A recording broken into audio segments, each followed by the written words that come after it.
வணக்கம் ஸ்ரீ குபேரன் டிவி நேருக்கு லக்ஷ்மி அன்பு வணக்கங்கள். இப்போ நம்ம பார்க்க போகிறது வார ராசி பலன் 26ஆம் தேதியிலேருந்து 1ஆம் தேதி வரை எப்படி இருக்க போதான்னு பார்க்க போகிறோம். ஸோ எப்போதுமே சொல்கிறதாங்க, லக்னத்துக்கு பாருங்கள், ராசிக்கு பார்ப்பதை விட லக்னத்துக்கு பாருங்கள், ரொம்ப பர்ஃபெக்டாக இருக்கும். உதாரணமாக ஒரு மகர லக்னம் விருச்சிக ராசினா நீங்கள் விருச்சிக ராசிக்கான பலன்களை பார்க்குறோம். மகர ராசிக்கான பலன்களை பார்க்கும்போது ரொம்ப சூப்பராக இருக்கும்.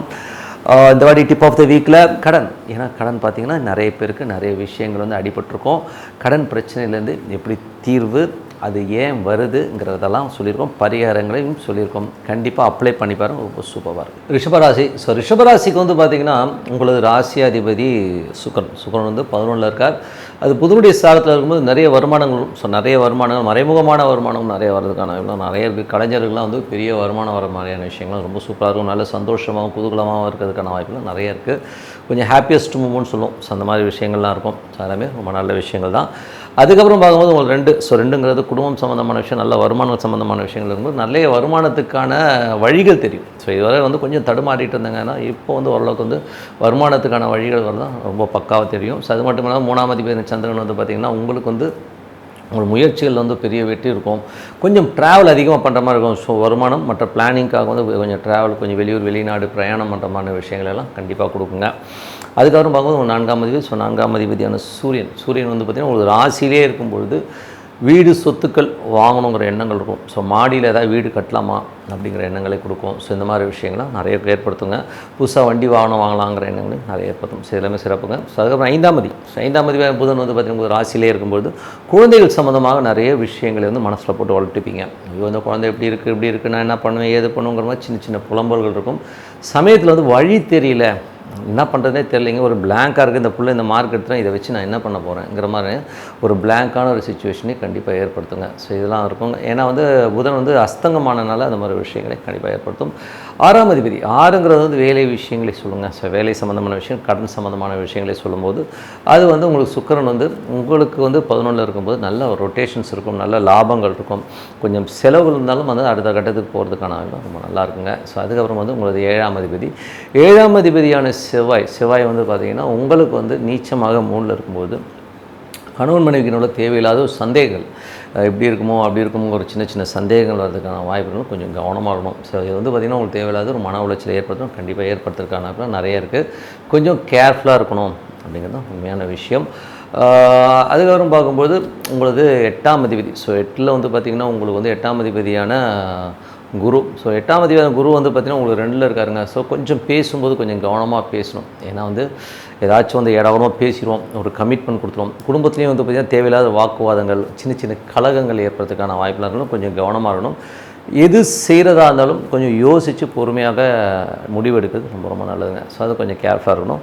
6ஆம் அதிபதியான சுக்கிரன். ஸோ 6ஆம் அதிபதியான சுக்கிரன் வந்து பார்த்திங்கன்னா உங்களுக்கு 12ல் இருக்கும்போது வேலையில் நிறைய அலைச்சல்கள் இருக்கும். ஸோ நிறைய அலைச்சல்கள், என்னடா அது இவ்வளோ ரொம்ப அலைச்சலாகவும் ரொம்ப ஸ்ட்ரெஸ்ஸாக இருக்கிற மாதிரி ஃபீலிங் கண்டிப்பாக ஏற்படுத்தும். ஸோ உங்களுடைய 7ஆம் அதிபதி அந்த சுக்கிரன் வந்து 3ல் இருக்கும்போது தேவையில்லாத சந்தேகங்களை ஏற்படுத்துறதுக்கான ரொம்ப கவனமாக இருக்கணும்.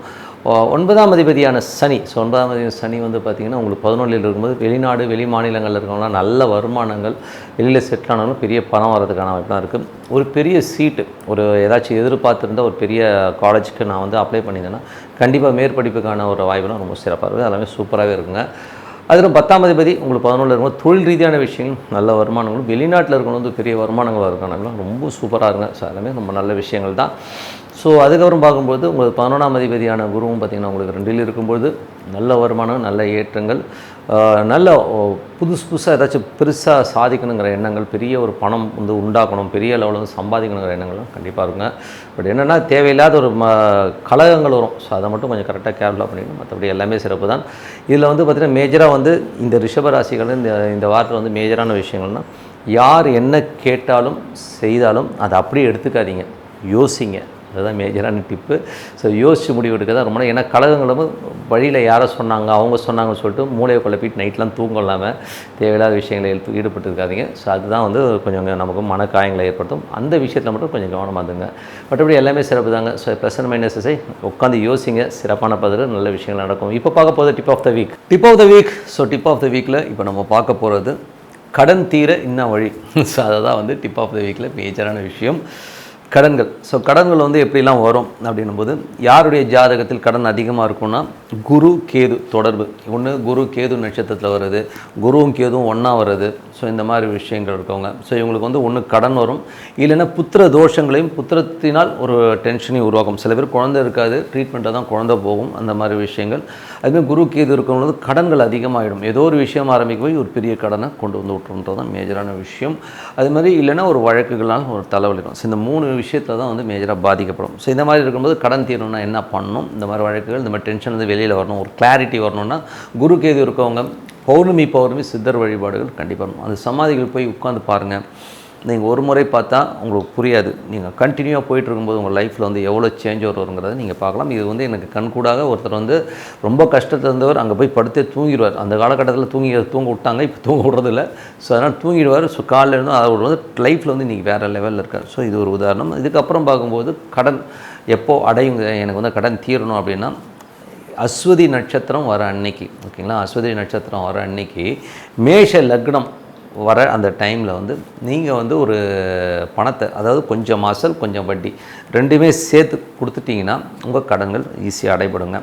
ஸோ அதுக்கப்புறம் அனுஷ நட்சத்திரம் வர நாள். ஸோ ஒரு அனுஷ நட்சத்திரம் வருதுன்னு வச்சுமே, ஸோ அந்த அனுஷ நட்சத்திரம் வர நாளும் விருச்சிக லக்னமும் வர அந்த நாள் அன்றைக்கி நீங்கள் வந்து ஒரு பார்ட், அதாவது ஒரு அசல் ப்ளஸ் வட்டி, ஓகேங்களா, ரெண்டுமே சேர்த்து அதை அடைங்க.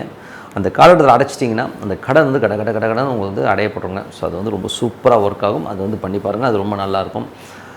அதுக்கப்புறம் பார்க்கும்போது செவ்வாய்க்கிழமை செவ்வாய் ஓரையில் வந்து ஒரு கடன், அதாவது ஒரு அசல் ப்ளஸ் வட்டி ரெண்டுமே சேர்த்து கட்டிட்டிங்கன்னா அந்த கடன் அடைபடுங்க. ஸோ இதில் வந்து பார்த்திங்கன்னா டாப் 3 ரொம்ப சூப்பராக வேலை செய்யும். குரு கேதுவாக இருக்கட்டும். குரு கேதுனா ஒரு பிறவியில் வர இந்த கர்மா வந்து அழிகிறது. சித்தர் சமாதி வழிபாடு ரொம்ப சூப்பராக இருக்கும். அதே மாதிரி மற்ற அந்த அஸ்வதி நட்சத்திரம் மேஷ லக்னத்தில் போகும்போதும் சரி, அனுஷ நட்சத்திரம் வர காலகட்டத்தில் விருச்சிக லக்னத்துலையும் சரி, இந்த கடனை அடைக்கும் போது பெரிய லெவலில் வந்து அந்த கடன் தீர்ந்து ஒரு ரிலீஃபை கண்டிப்பாக கொடுக்குங்க. அது மட்டும் இல்லாமல் செவ்வாய் கிழமைகளில் வர செவ்வாய் ஓரையில் வந்து நீங்கள் ஒரு கடன் அடைச்சினா அதுவும் வந்து கிளியர் ஆகுங்க. இது கண்டிப்பாக அப்ளை பண்ண பாருங்கள். 100% சூப்பராக ஒர்க் ஆகும். நீங்கள் அப்ளை பண்ணிட்டு இப்போ சொல்லுங்கள், சூப்பராக இருக்கும். சார் உங்களது விடைபெறுவது உங்கள் லக்ஷ்மி நாராயணன். ஸோ நன்றி, வணக்கம். ஸ்ரீ குபேரன் டிவியை பார்த்தமைக்கு நன்றிகள். மேலும் இது போன்ற தகவல்களை தெரிந்து கொள்ள ஸ்ரீ குபேரன் டிவியை சப்ஸ்கிரைப் செய்யுங்கள். மறக்காமல் பெல் ஐக்கானை கிளிக் செய்யுங்கள்.